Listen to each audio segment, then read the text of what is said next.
Assalamualaikum. Waalaikumsalam warahmatullahi wabarakatuh. Waalaikumsalam warahmatullahi wabarakatuh. Ya, baik, kita mulai saja ya teman-teman semua. Ini sudah bagaimana tugasnya sudah dikerjakan yang tugas minggu lalu? Nomor 2-nya belum, Bu. Nomor 2-nya. Nomor 2-nya Iya, Bu. tentang apa tuh? Regresi ya? Nomor 2 tentang apa kemarin tugasnya? Ini, Bu, uji apa? Kruskal. Uji Kruskal-Wallis. Kruskal-Wallis. Bu, sudah saya jelaskan kan ya? Lagi itu Ibu ngasih materi doang. Ngasih materi sama tugas aja, Bu. Yang Kruskal-Wallis, yang hitungan. Ya, Bu. Minggu lalu nggak masuk. Masuk, Bu. Nggak ada perkuliahan. Belum ya? Yang hitungannya belum saya jelaskan? Belum, Bu. Belum, Bu. Baik. Berarti minggu depan berarti tinggal ke uji Kruskal-Wallis aja dulu ya. Sekarang yang regresi dulu. Baik, Bu. Baik, Saya Bu. kira sudah. Waktu itu berarti baru materi saja ya saya menjelaskannya. Iya, Belum sampai ke hitungan. belum, Bu. Oh, belum. Sudah. Sudah belum sih? Kayaknya saya sudah deh. Belum, Bu. Belum juga ya. Ya udah, minggu depan saya jelaskan lagi ya. Oke, baik teman-teman semua. Untuk pertemuan kita hari ini materinya adalah mengenai regresi. Mungkin ini sering teman-teman dengar ya istilah regresi dan biasanya digabungkan dengan korelasi, begitu ya. Pernah dengar nggak? Pernah, Bu. Baru kali ini mungkin ya. Nah, untuk regresi ini biasa dilakukan kalau di dunia peternakan sih sebenarnya ini jarang digunakan. Tapi ini perlu diketahui oleh teman-teman semua. Jadi apa sih regresi ini? Begitu kan? Nah, regresi ini adalah yang sering kita gunakan untuk melihat nilai prediksi atau perkiraan yang akan datang. Jadi, kalau kita punya dua variabel, maka kita akan menentukan apakah adanya hubungan dari kedua variabel tersebut. Kalau misalkan kita punya dua variabel, misalkan X dan Y, gitu, mempunyai hubungan, maka nilai X yang sudah diketahui ini dapat digunakan untuk memperkirakan dari nilai sebuah Y, begitu. Kemudian, perkiraan ini bisa mengenai terjadinya suatu kejadian, misalkan, atau nilai dari sebuah variabel untuk waktu yang akan datang, begitu. Prediksi harga bulan depan misalkan, atau ramalan jumlah penduduk 10 tahun yang akan datang, atau ramalan hasil penjualan di tahun depan. Ini bisa dilakukan dengan analisis regresi, begitu. Tapi kalau bedanya dengan korelasi, ketika kita sudah melakukan pengolahan data dengan menggunakan regresi, maka bisa dilanjut dengan korelasi. Kalau regresi tadi melihat bagaimana, apakah ada hubungan? Kalau korelasi itu melihat seberapa kuat hubungan tersebut, gitu ya. Nah, ramalan ini berarti untuk mengetahui suatu kejadian, baik itu sifatnya kualitatif, seperti misalkan kalau kualitatif apakah akan turun hujan, apakah akan terjadinya perang, apakah akan lulus ujian atau tidak dari sebuah data yang dimiliki oleh seorang siswa atau mahasiswa, begitu. Nah, ada juga untuk regresi ini kita menentukan nilai secara kuantitatif. Secara kuantitatif ini berarti seperti apakah produksi padi akan mencapai 16 juta ton atau indeks harga 9 bahan pokok naik 10%. Kemudian penerimaan devisa turun 5%. Lalu melakukan peramalan ini dengan menggunakan garis regresi namanya ya. Nah, Biasanya kalau untuk regresi linear itu ada yang sederhana, ada yang majemuk. Kalau yang sederhana, ini teman-teman hanya memiliki 2 variabel saja, hanya X dan Y. Tapi kalau misalnya sudah majemuk, maka ini sudah banyak gitu variabelnya, bisa X, Y, Z, dan lain sebagainya. Jadi kalau sederhana, teman-teman hanya memiliki 2 saja gitu ya variabelnya. Jadi variabel Y ini biasanya yang nilainya akan diramalkan atau disebut dengan variabel tidak bebas, disebut dengan independent variabel. Kemudian ada juga variabel yang kita analogikan sebagai X, ini yang nilainya digunakan untuk meramalkan nilai Y, disebut variabel bebas atau independent variabel atau variabel peramal begitu ya. Variabel peramal atau prediktor dan seringkali disebut dengan variabel yang menerangkan nantinya. Jadi, kalau Y itu biasanya dependent variable yang tidak bebas, sedangkan variabel X ini adalah variabel bebas yang nantinya akan menerangkan atau yang disebut juga dengan variabel penjelas, begitu ya. Nah, seperti apa hubungan dari X dan Y ini? Ini prediktor yang X tadi ya, sebagai penjelas itu adalah variabel X, ini disebut dengan variabel independen, lalu ada Y-nya ini adalah variabel respon, atau yang disebut dengan variabel dependent, ya, variabel tidak bebas.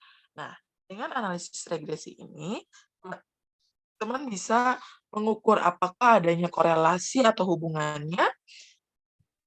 Nah, inilah bisa dilakukan dengan analisis regresi. Jadi ini adalah digunakan untuk mengetahui bagaimana variabel dependen atau kriteria dapat diprediksi melalui variabel independen atau prediktor secara individu ataupun parsial maupun secara bersama-sama atau simultan. Jadi regresi ini kita gunakan untuk mengukur hubungan, bagaimana hubungan dependen dengan hubungan independennya tersebut.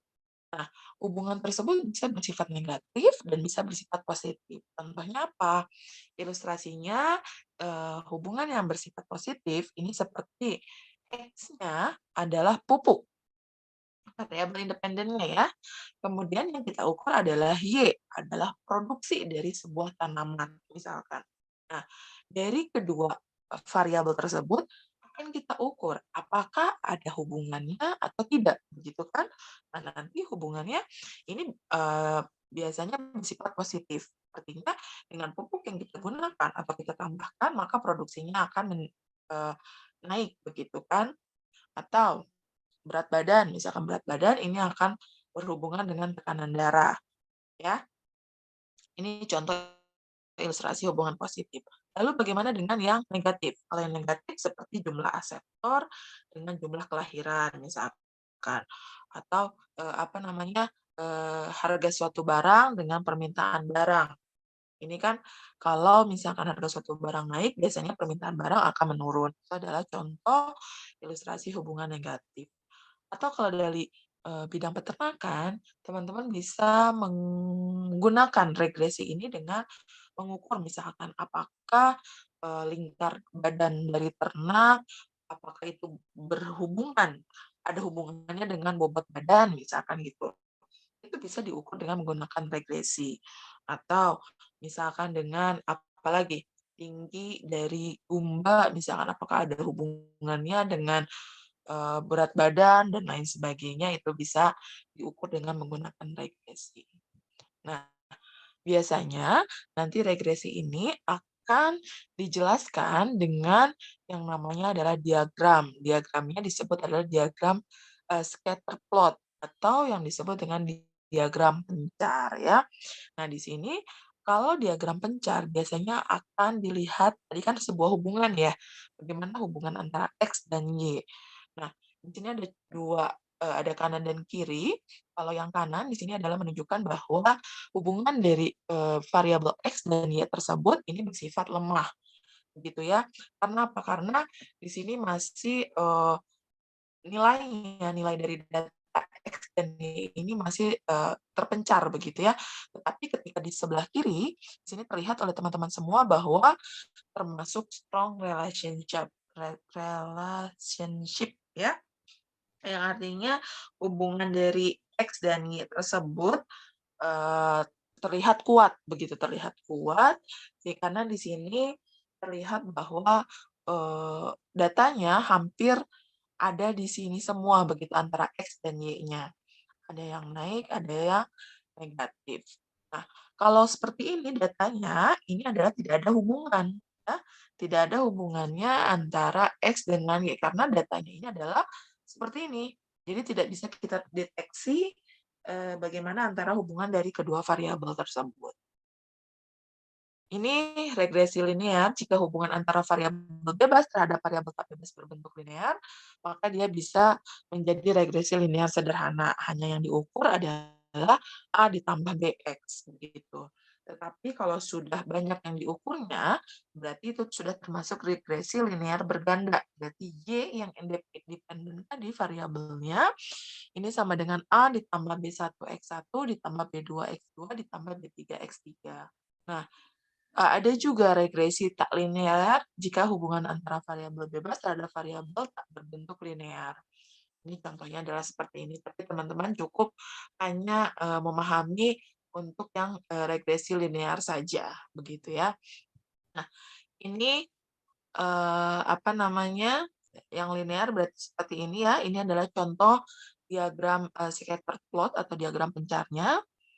Nah, nanti dari tadi persamaannya, ketika sebuah regresi diketahui nilainya, maka dia akan didapatkan persamaan. Persamaannya adalah Y sama dengan A ditambah BX. Nah, di mana X ini adalah variabel independen, yang Y-nya adalah variabel dependen. Kemudian variabel dependen ke I, maka bentuk model regresi sederhana yaitu adalah Y sama dengan alfa ditambah beta XI ditambah EI ya. Ini persamaannya. Ini bisa dilihat oleh teman-teman semua. Kemudian ini juga contoh diagram pencar ya. Jadi misalkan jika X-nya 10, maka Y-nya 20, maka titiknya di sini. Jika X-nya 30, misalkan Y-nya adalah 10, berarti di sini. Ini Y-nya. Dan begitu seterusnya. Ini cara pembuatan diagram pencar ya. Pertama, plot semua pasangan antara X dan Y, kemudian gambaran sejauh apa modelnya akan cocok. Oke. Kemudian, bagaimana cara mencari regresi tersebut? Cara mencari regresi tersebut ini bisa digunakan dengan menggunakan rumus kuadrat terkecil biasa atau KTB ya. Ini paling cocok bermakna perbedaan antara nilai aktual Y dan nilai prediksi dari Y minimum. Nah, ini ya, sigma dari I sama dengan 1 sampai ke N, Y min YI sama dengan sigma dari EI sama dengan 1 sampai dengan ke N. Ya. Nah ini lebih jelasnya nanti teman-teman ke depan akan menggunakan rumus ini. Persamaan regresinya yang akan kita buat, gitu, yang akan nanti teman-teman cari, yaitu adalah YI sama dengan A ditambah B1XI, begitu ya. Di mana nanti A ini harus dicari, B ini harus dicari. Dengan teman-teman dimulai dengan B1-nya. B1-nya ini disebut dengan sebuah kemiringan, atau kemiringan contoh ya.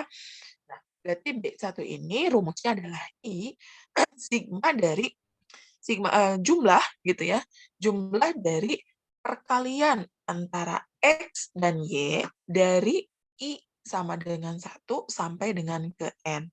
Dikurangi dengan N, banyaknya pasangan, dikalikan dengan X rata-rata, dikalikan dengan Y rata-rata. Dibagi dengan jumlah dari X yang dikuadratkan dikurangi N dikalikan jumlah X yang dikuadratkan. Jumlah rata-rata X yang dikuadratkan.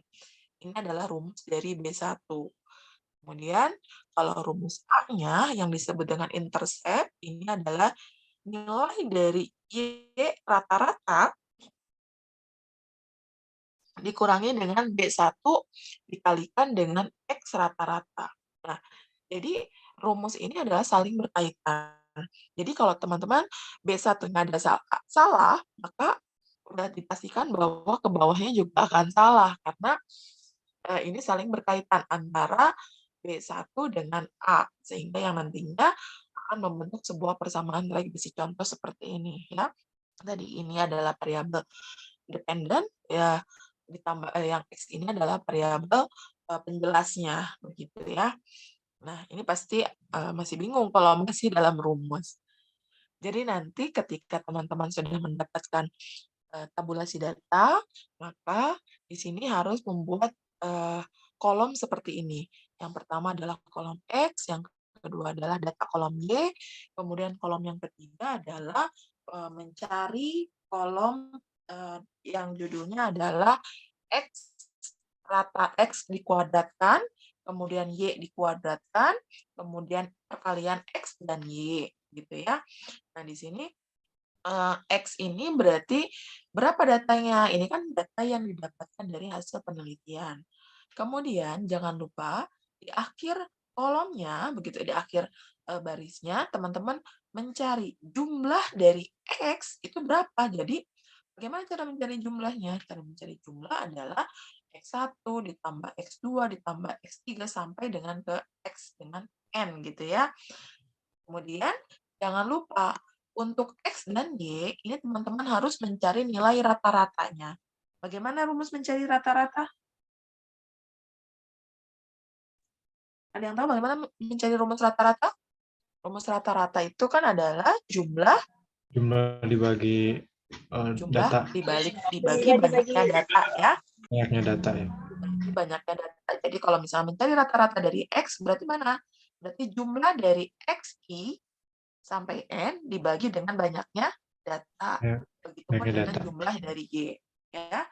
Nah, kalau kolom ketiga, ini adalah kuadrat dari X. Berarti yang nilai data di sini X dikuadratkan, simpan di sini. X2 dikuadratkan, simpan di sini. Begitu juga dengan Y.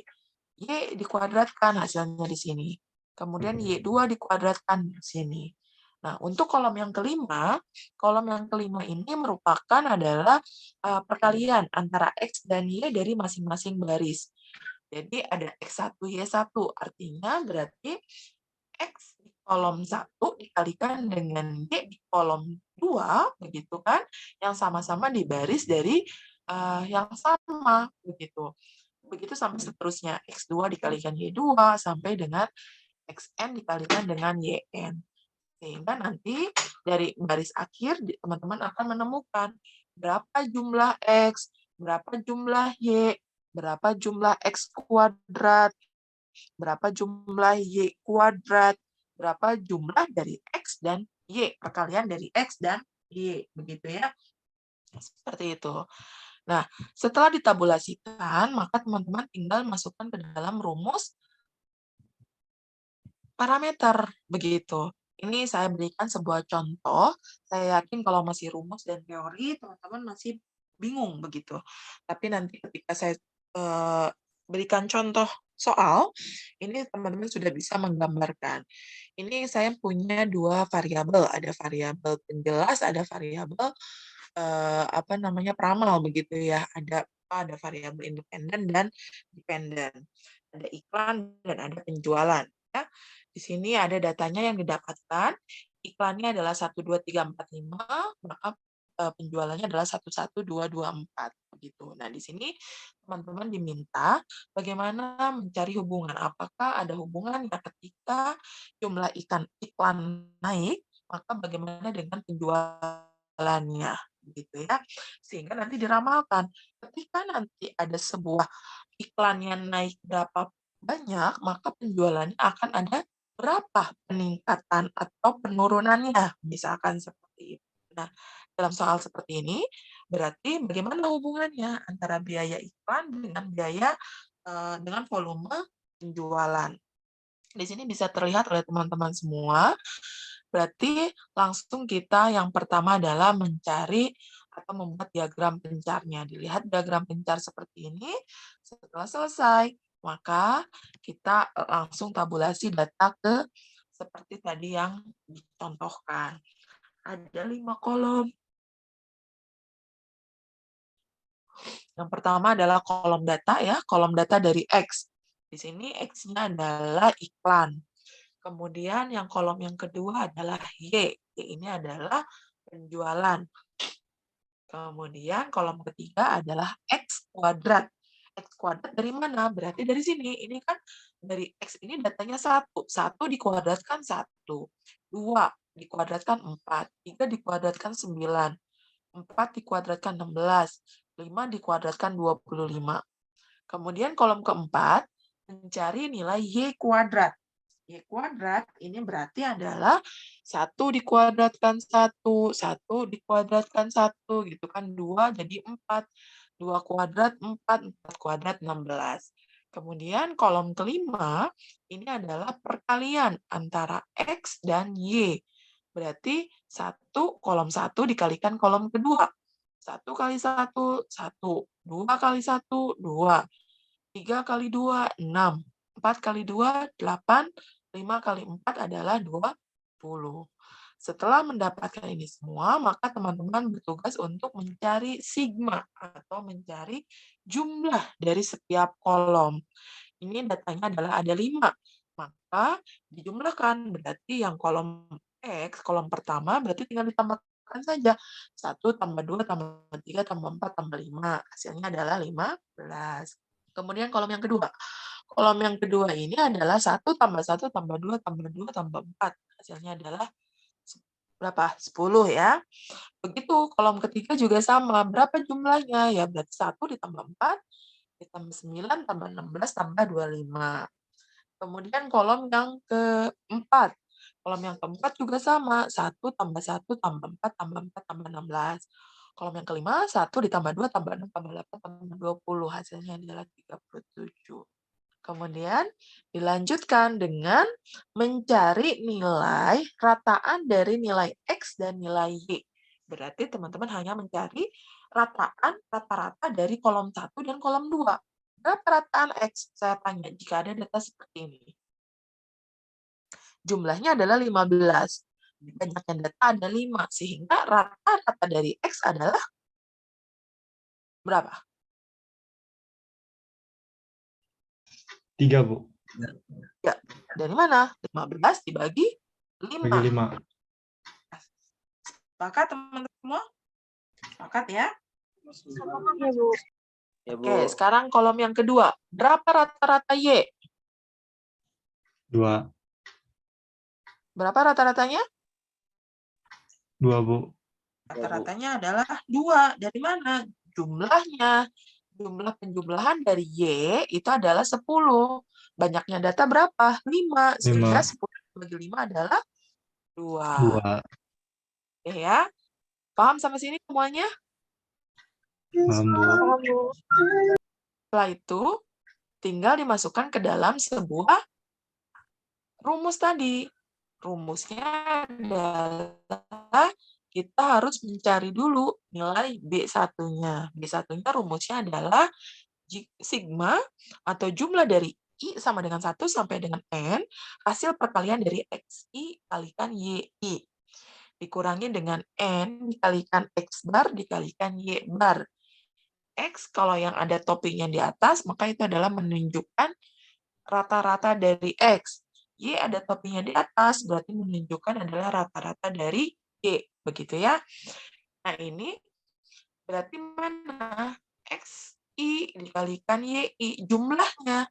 Berarti kan kalau flashback lagi, ini kan, XI kalikan YI. Berarti kita kolom kelima. Jumlahnya berapa? 37. Berarti 37 dikurangi dengan N. N itu adalah jumlah banyaknya data. Banyaknya data ada berapa? Ada 5. 5 dikalikan berapa X rata-ratanya? Tadi X rata-ratanya adalah 3. Berapa rata-rata Y? Rata-ratanya adalah 2. Sehingga nanti diselesaikan dulu yang ada di dalam kurung. Ya. Kemudian dibagi dengan X kuadrat. Ini adalah yang ada di kolom 3. berapa jumlah X yang sudah dikuadratkan. Jumlah X yang dikuadratkan ada di kolom 3 tadi adalah 55. Dikurangi dengan N, banyaknya data, dikalikan dengan X, rata-rata X dikuadratkan. X rata-ratanya tadi berapa? 3. Kita kuadratkan berarti menjadi 9. Kita selesaikan yang ada dalam kurungnya. 5 kali 3 kali 2. 30. 37 kurangi 30 adalah 7. 7. Dibagi dengan 55 dikurangi 45. Ya? 5. Kan kali 5, 8. 45. 10. Berarti 7 dibagi 7 bagi 10 adalah 10. 0,70. Kosong. Nah, setelah mendapatkan B1, maka tinggal kita mencari nilai A. Itu adalah Y rata-rata Y bar, berarti rataan dari Y dikurangi dengan B1 X rata-rata. Sama dengan berapa Y rata-ratanya? Rata-ratanya adalah 2. Dikurangi dengan hasil B1. B1-nya adalah 0,70. Dikalikan dengan X bar. X barnya adalah 3. Maka didapatkan adalah 2 dikurangi 0,70 kali 3 adalah 2,1 ya. 2,1. Ya. Kita didapatkan negatif dari 0,10. Nah, di sini maka kalau A dan B satunya sudah ketemu, maka tinggal dimasukkan ke dalam sebuah persamaan. Maka Y sama dengan adalah negatif 0,10 ditambah 0,70 X. Ini adalah persamaannya dari iklan dan penjualan, volume penjualan tadi. Bagaimana kita menginterpretasikannya? Jadi tadi kan sebuah regresi itu adalah konsepnya adalah meramalkan, sehingga ketika kita mendapatkan nilai B1 atau nilai kemiringan itu adalah 0,70, berarti artinya penjualan ini akan diharapkan meningkat sebesar 0,7 satuan untuk setiap satu satuan peningkatan biaya iklan. Begitu. Kemudian intercept, nilai A. Artinya penjualan rata-rata ini sebesar negatif 0,10 unit ketika biaya iklannya sama dengan 0. Begitu ya.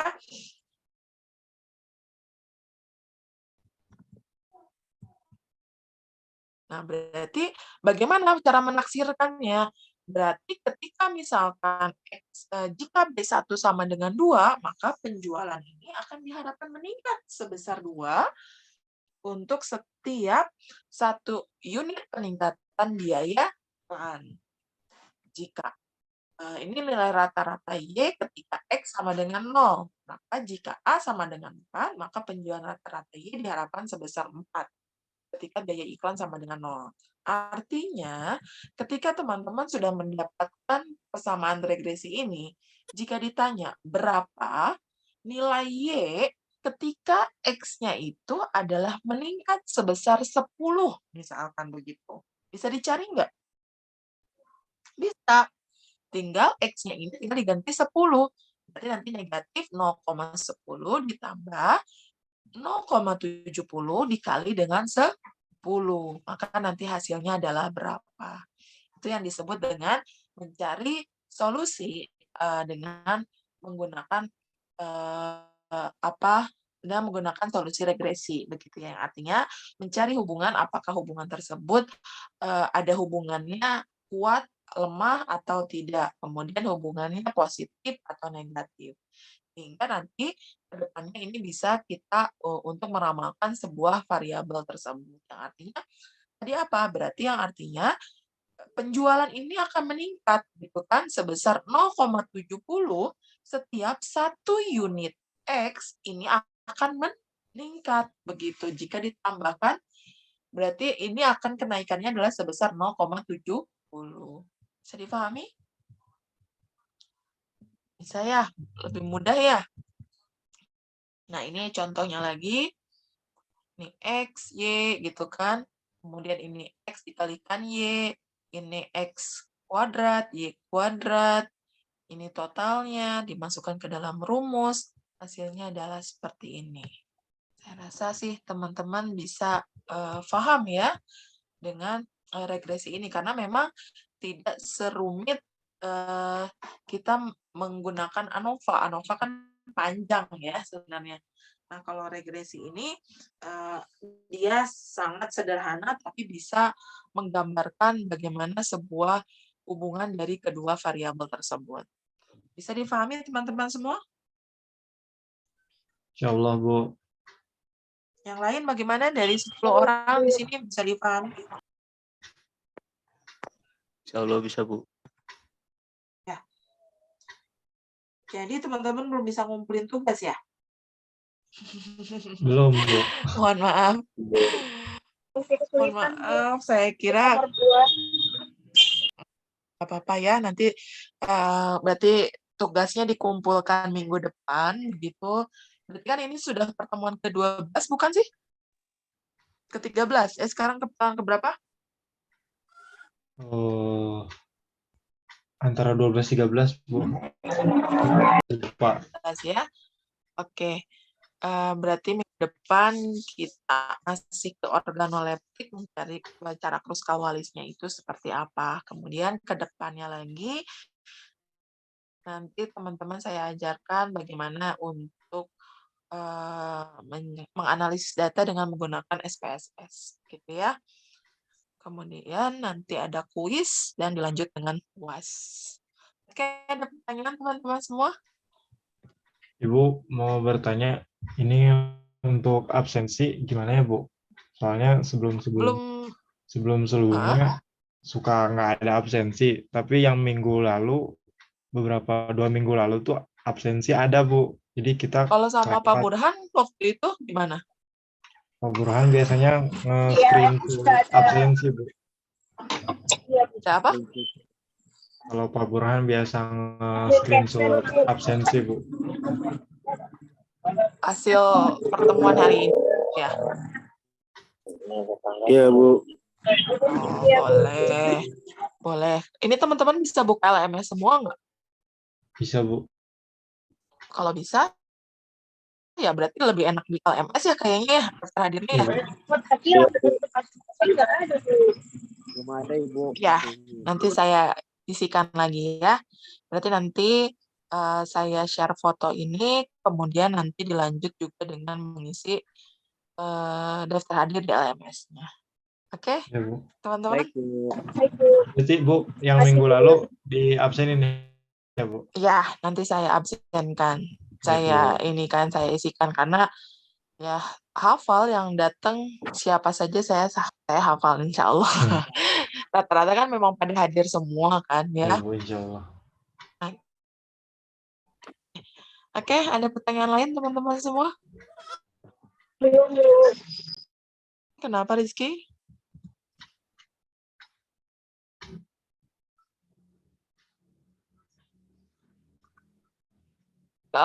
Yang apapun bisa, tidak apa-apa karena semakin sini kan semakin canggih ya, semakin canggih. Maksudnya semakin ini, tapi kalau secara konsepnya dia hampir sama kok. Rizky punya versi berapa?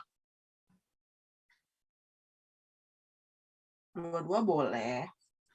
Boleh, yang mana aja. Nanti boleh dikirimkan ke grup, mungkin ya link untuk SPSS-nya untuk biar teman-teman bisa install kali ya, Ki ya.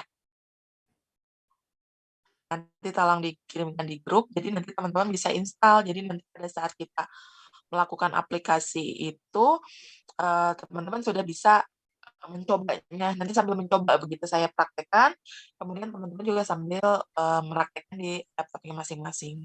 Gitu ya, nanti Rizky minta tolong saya untuk men-share untuk installer SPSS-nya ya.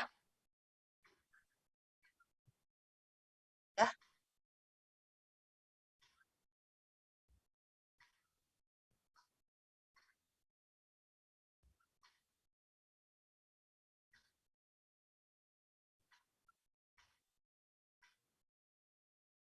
Diapain?